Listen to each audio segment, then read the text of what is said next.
ശബരിമലയിൽ വൻ കവർച്ചയ്ക്ക് പ്രതികൾ പദ്ധതിയിട്ടെന്ന് പ്രത്യേക അന്വേഷണ സംഘം. സ്വർണ്ണക്കൊള്ളയിൽ ഗൂഢാലോചന നടത്തിയത് ഉണ്ണികൃഷ്ണൻ പോറ്റിയും പങ്കജ് ഭണ്ഡാരിയും ഗോവർദ്ധനും ചേർന്നാണ്. ശ്രീകോവിലിലെ മറ്റ് സ്വർണ്ണ ഉരുപ്പടികളും കവർച്ച ചെയ്യാൻ ആസൂത്രണമുണ്ടായി. കേസ് കോടതിയുടെ പരിഗണനയിലിരിക്കെ പ്രതികൾ ബംഗളൂരുവിൽ രഹസ്യമായി കൂടിക്കാഴ്ച നടത്തി. തെളിവുകൾ നശിപ്പിക്കാനും ശ്രമിച്ചു. ഗോവർദ്ധന്റെ ജാമ്യാപേക്ഷയെ എതിർത്ത് SIT നൽകിയ സത്യവാങ്മൂലത്തിലാണ് ഇക്കാര്യങ്ങൾ വ്യക്തമാക്കുന്നത്.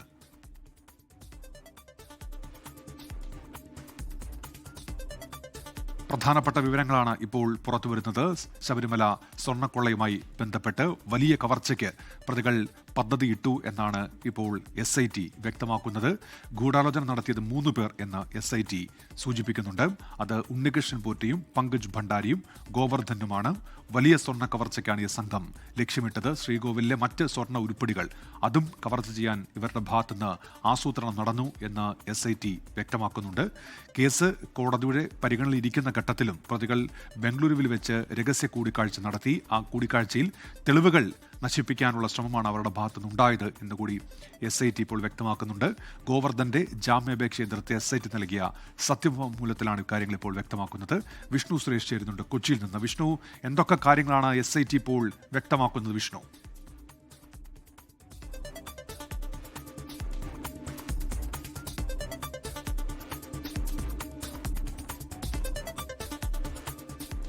ഇന്നാണ് ഈ SIT ഗോവർദ്ധന്റെ ജാമ്യാപേക്ഷയെ എതിർത്തുകൊണ്ട് സത്യവാങ്മൂലം ഹൈക്കോടതിയിൽ സമർപ്പിച്ചത്. സത്യവാങ്മൂലത്തിലാണ് പ്രധാനപ്പെട്ട കണ്ടെത്തലുകളെ കുറിച്ചുള്ള പരാമർശമുള്ളത്. അതിൽ ഏറ്റവും പ്രധാനപ്പെട്ട കാര്യം, ഗോവർദ്ധനും ഉണ്ണികൃഷ്ണൻ പോറ്റിയും പങ്കജ് ഭണ്ഡാരിയും ചേർന്നാണ് ശബരിമല സ്വർണ്ണക്കൊള്ള ആസൂത്രണം ചെയ്തത് എന്ന് SIT കണ്ടെത്തിയിട്ടുണ്ട്. ഒപ്പം ശബരിമലയിലെ ഈ ദ്വാരപാലക സ്വർണ്ണപ്പാളിയും അതോടൊപ്പം കട്ടിളപ്പാളിയും മാത്രമല്ല, അതിനുമപ്പുറത്ത് വിലപിടിപ്പുള്ള വസ്തുക്കൾ ശബരിമലയിൽ നിന്ന് കൊള്ളയടിക്കാൻ ഇവർ ലക്ഷ്യം വെച്ചിരുന്നു എന്നാണ് SITയുടെ കണ്ടെത്തൽ. ഇവർ ഗൂഢാലോചന നടത്തിയതിന്റെ പ്രാഥമിക തെളിവുകളൊക്കെ അന്വേഷണ സംഘത്തിന് ലഭിച്ചിട്ടുണ്ട്. ഈ കേസ് കോടതിയിലേക്ക് എത്തിയ ഘട്ടത്തിൽ, അതായത് സ്വർണ്ണക്കൊള്ള കേസ് സമൂഹത്തിലടക്കം ചർച്ചയാകുന്ന ഘട്ടത്തിൽ, ഉണ്ണികൃഷ്ണൻ പോറ്റിയും ഗോവർദ്ധനും പങ്കജ് ഭണ്ഡാരിയും വീണ്ടും ബംഗളൂരുവിൽ കൂടിക്കാഴ്ച നടത്തി. ഈ തെളിവുകൾ അട്ടിമറിക്കാനുള്ള ശ്രമം, നശിപ്പിക്കാനുള്ള ശ്രമം ഇവരുടെ ഭാഗത്തുനിന്നുണ്ടായി എന്നും SIT കോടതിയിൽ വ്യക്തമാക്കിയിട്ടുണ്ട്. അത് നശിപ്പിക്കാൻ ശ്രമിച്ചതിന്റെ CDR രേഖകളൊക്കെ SIT കോടതിയിൽ നൽകിയിട്ടുണ്ട്.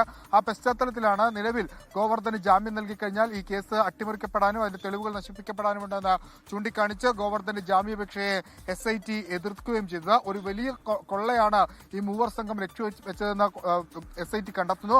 ഒപ്പം ഒരു പ്രധാനപ്പെട്ട കാര്യമുള്ളത്, കഴിഞ്ഞ തവണ ഈ ജാമ്യാപേക്ഷ ഫയൽ ചെയ്ത ഘട്ടത്തിൽ ഗോവർദ്ധൻ സത്യവാങ്മൂലത്തിൽ പറഞ്ഞൊരു പ്രധാനപ്പെട്ട കാര്യമുണ്ട്. ഈ പണം, അതായത് ശബരിമലയിൽ നിന്ന് തനിക്ക് സ്വർണം ലഭിച്ചു എന്ന വസ്തുത അംഗീകരിക്കുന്നു. അത് താനൊരു സ്വർണ്ണ വ്യാപാരിയാണ്, അങ്ങനെ ലഭിച്ച സ്വർണ്ണമാണ്. അതിന് പ്രത്യുപകാരമായി അല്ലെങ്കിൽ മറുപടിയായി താൻ പണവും സ്വർണവും ശബരിമലക്ക് കൈമാറി എന്നാണ് പറഞ്ഞത്. പക്ഷേ നിലവിൽ SITയുടെ കണ്ടെത്തൽ പ്രകാരം അത് കസ്റ്റോഡിയനായ ട്രാവൻകൂർ ദേവസ്വം ബോർഡിലേക്ക് എത്തിയിട്ടില്ല. ആ പണം എത്തിയത് എക്സിക്യൂട്ടീവ് ഓഫീസർ, അതോടൊപ്പം തന്നെ ഉണ്ണികൃഷ്ണൻ പോറ്റി എന്നിവർക്കാണ് എന്ന കണ്ടെത്തലാണ് SIT ഉള്ളത്. അപ്പോൾ ഈ പണം കൈമാറിയതിന്റെ പിന്നിലുള്ള കാര്യത്തെക്കുറിച്ചും നിലവിൽ SIT അന്വേഷണം ആരംഭിച്ചിട്ടുണ്ട്. അങ്ങനെ പ്രധാനമായും ഈ കാര്യങ്ങളാണ് SIT സമർപ്പിച്ചിട്ടുള്ള ഈ സത്യവാങ്മൂലത്തിൽ ഉള്ളത്.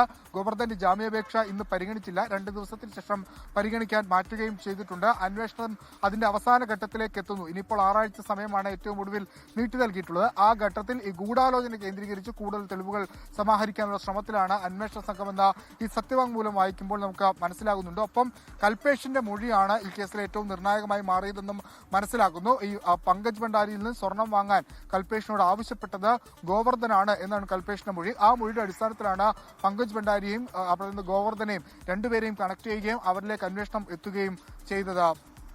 ഉന്മേഷം, ഈ വിഷ്ണു, അങ്ങനെയെങ്കിൽ ഈ ഗൂഢാലോചന നടത്തിയത് 3 പേരെന്നൊക്കെ പറയുമ്പോൾ ഇപ്പോൾ അറസ്റ്റായിരിക്കുന്ന ഈ രാഷ്ട്രീയ നേതൃത്വത്തിന്റെ ഭാഗമായിരുന്ന ആളുകൾ ഉൾപ്പെടെ ഉണ്ടല്ലോ, മുൻ ദേവസ്വം ബോർഡ് പ്രസിഡന്റ് ഉൾപ്പെടെ ഉണ്ട്. അപ്പോൾ അവരുടെയൊക്കെ പങ്കെന്താണ്? ഈ ഗൂഢാലോചനയിലേക്ക് അവരെങ്ങനെ പങ്കാളികളാകുന്നു? ഈ 3 പേർക്കപ്പുറത്തേക്ക് അത് പോകുന്നില്ല എന്നാണോ? എന്തൊക്കെയാണ് മനസ്സിലാക്കേണ്ടത് വിഷ്ണു?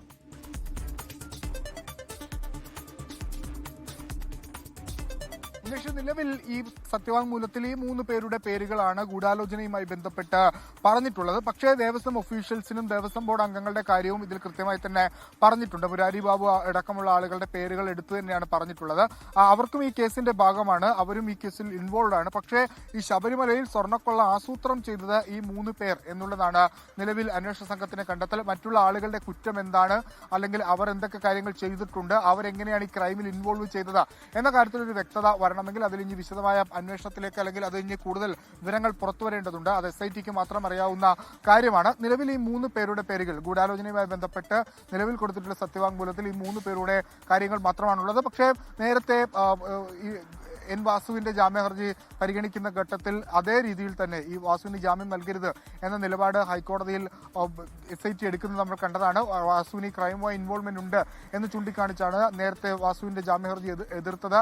അതിനു മുൻപ് ജയശ്രീക്ക് ജാമ്യം നൽകരുതെന്നും അതോടൊപ്പം മറ്റുദ്യോഗസ്ഥർ S. ശ്രീകുമാറിനും മുരാരി ബാബുവിന്റെ ഒക്കെ ജാമ്യ ഹർജി എതിർത്തത് അവർക്ക് ക്രൈമിൽ കൃത്യമായ പങ്കുണ്ട് എന്ന് ചൂണ്ടിക്കാണിച്ചാണ്. അതുകൊണ്ട് ഇപ്പോൾ ഈ പുറത്തു വന്ന സത്യവാങ്മൂലത്തിൽ അവരുടെ പേരില്ല എന്ന് വെച്ച് അവർക്ക് ഈ ക്രൈമിൽ ബന്ധമില്ല എന്ന് പറയാനാകില്ല. നിലവിൽ ഈ 3 പേരുടെ കാര്യങ്ങളാണ് ഈ സത്യവാങ്മൂലത്തിൽ നൽകിയിട്ടുള്ളത്. അതുകൊണ്ട് മാത്രമാണ് അത്തരം ആ പേരുകൾ പുറത്തേക്ക് വരാനുള്ള കാരണം. ഇവർ തമ്മിൽ നടത്തിയ ഗൂഢാലോചനയുടെ പ്രത്യേകിച്ച് തെളിവ് നശിപ്പിക്കാൻ അടക്കം നടത്തിയിട്ടുള്ള ഗൂഢാലോചനയുടെ എല്ലാ തെളിവുകളും അന്വേഷണ സംഘത്തിന് ഇതിനോടകം തന്നെ ലഭിച്ചിട്ടുണ്ട്. ഇന്നലെ പുറത്തു വന്ന ഹൈക്കോടതി ഉത്തരവിൽ അതിന്റെ ചില സൂചനകൾ ഉണ്ടായിരുന്നു. കാരണം ഇതര സംസ്ഥാനങ്ങളിൽ നടത്തിയ പരിശോധന ചെന്നൈയിലും ബംഗളൂരുവും അതോടൊപ്പം ഹൈദരാബാദ് മേഖലയൊക്കെ കേന്ദ്രീകരിച്ച് നടത്തിയ അന്വേഷണത്തിൽ ഈ കേസുമായി ബന്ധപ്പെട്ട് ചില നിർണായക തെളിവുകൾ ലഭിച്ചിരുന്നു. പലരും ഈ തെളിവുകൾ മറച്ചുവെക്കാനുള്ള ശ്രമമാണ് നടത്തിയത്. പക്ഷേ തങ്ങൾക്ക് ആ തെളിവുകൾ ലഭിച്ചിട്ടുണ്ട് എന്നാണ് നിലവിൽ കഴിഞ്ഞ ഉത്തരവിൽ ഹൈക്കോടതി വ്യക്തമാക്കിയത്. ആ തെളിവുകൾ ഈ CDR അടക്കമുള്ള വസ്തുക്കളായിരിക്കുമെന്നാണ് നമ്മൾ മനസ്സിലാക്കുകയും ചെയ്യുന്നത്. അന്വേഷണം അതിന്റെ ഒരു നിർണായക ഘട്ടത്തിലേക്ക് കടക്കുന്ന സാഹചര്യത്തിലാണ് ഇപ്പോൾ SIT ഇത്തരത്തിലൊരു വെളിപ്പെടുത്തൽ കൂടി ഇത്തരത്തിലൊരു കണ്ടെത്തൽ കൂടി കോടതിയെ അറിയിച്ചിരിക്കുന്നത്.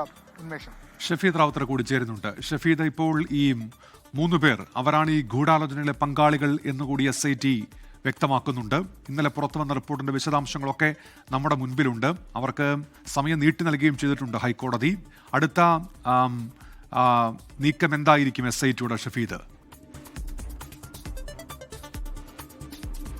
ഉന്മേഷ, ഇക്കാര്യത്തിൽ അതായത് SIT ആദ്യഘട്ടത്തിൽ തന്നെ കരുതുന്ന ഒരു കാര്യമെന്ന് പറയുന്നത് ശബരിമല സ്വർണ്ണക്കൊള്ളയിലും ആ സ്വർണ്ണക്കൊള്ള മറയ്ക്കാനുള്ള ശ്രമത്തിലും ഒടുവിൽ SIT അന്വേഷണം ആരംഭിച്ചപ്പോഴുമൊക്കെ കാര്യമായ ഗൂഢാലോചന ഈ വിഷയത്തിൽ ഉണ്ടായി എന്നുള്ളതാണ്. അതുകൊണ്ട് തന്നെയാണ് smart creation CEO Pankaj Bhandari, Unnikrishnan Potti, ബെല്ലാരിയിലെ റുദ്ധം ജ്വല്ലറി ഉടമ ഗോവർദ്ധൻ എന്നീ 3 പേരുകളാണ് ഈ കോൺസ്പിറസിയുടെ അല്ലെങ്കിൽ ഈ ഗൂഢാലോചനയുടെ ആസൂത്രണം എന്നൊക്കെയുള്ള കാര്യങ്ങൾ കോടതി പറയുന്നത്. മാത്രമല്ല ഒരു കാര്യം കൂടി നമ്മൾ മുൻപ് ആവർത്തിച്ച് പറഞ്ഞിട്ടുണ്ട്, നമ്മൾ തന്നെ പറഞ്ഞിട്ടുണ്ട്. ആ പറഞ്ഞൊരു കാര്യം കൂടി ഇപ്പോൾ അന്വേഷണ സംഘം SIT ഈ റിപ്പോർട്ടിൽ സ്ഥിരീകരിക്കുന്നുണ്ട്. ഇതാണ്, അതായത് ഈ ശബരിമല സ്വർണ്ണക്കൊള്ളയിൽ ദേവസ്വം വിജിലൻസിന്റെ അന്വേഷണം ഏതാണ്ട് അവസാന ഘട്ടത്തിലിരിക്കെ SIT വരുന്നതിന് തൊട്ട് മുൻപുള്ള സമയം ഉണ്ണികൃഷ്ണൻ പോറ്റി കേരളത്തിൽ നിന്ന് ബാംഗ്ലൂരിലേക്ക് എത്തി ഇവർ 3 പേരും ഒരു ഗൂഢാലോചന നടത്തി. അതിനുശേഷം നിയമപരമായി ഇക്കാര്യങ്ങളെ എങ്ങനെ നേരിടണം എന്നൊക്കെയുള്ള കാര്യത്തിൽ ഒരു പ്ലാൻ ഉണ്ടാക്കി എന്നുള്ളതാണ് ഇപ്പോൾ SITയുടെ വിലയിരുത്തൽ. അതിൽ തന്നെ അവർ പറയുന്ന കാര്യമുണ്ട്, ഏതെങ്കിലും തരത്തിൽ പാളികൾ അപ്പാടെ അട്ടിമറിച്ചതാണോ എന്നൊക്കെയുള്ള കാര്യം അതിപ്പോഴും SITക്ക് കണ്ടെത്താൻ കഴിഞ്ഞിട്ടില്ല.